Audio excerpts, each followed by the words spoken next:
Indiana Attorney General Todd Rokita is celebrating the state's recent ban on gender-affirming care for minors. He says it will improve child safety, but critics say it will only hurt their mental health. I sat down with Rokita on Friday to talk about the law and its potential impacts. It's been 1 week since Indiana's ban on gender-affirming care for minors went into effect. Attorney General Todd Rokita says this is a victory for child protection laws. Child abuse could never help a child. And when you physically change someone like that, and they're not the age or the mentality or the maturity to consent, that's what that is.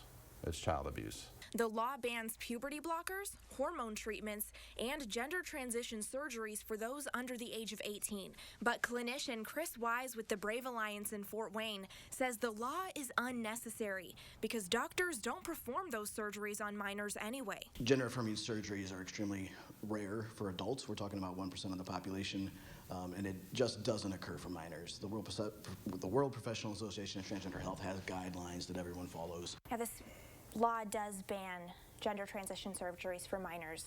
Is that something that was happening in the state of Indiana?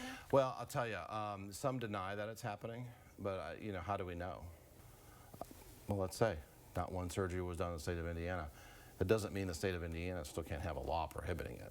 Wise says in 2022, 19% of transgender and non-binary youth tried to commit suicide. He says even though banning surgeries might not make a difference because he doesn't think they're happening anyway, banning puberty blockers and hormone treatments could have a huge impact. So if you start a puberty blocker, it's going to stop aspects of puberty, those secondary sex characteristics, from developing.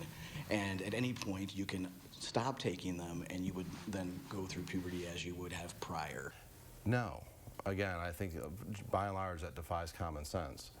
The hormone blockers may be easier to reverse, but not the genitalia surgeries, not the sex changes. Both sides say their ultimate goal is to protect children, and Wise invites any families impacted by the law to join the Brave Alliance's support groups if they need to.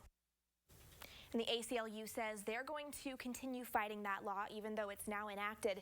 And Fox 55 will continue following its impacts both on air and online at WFFT.com.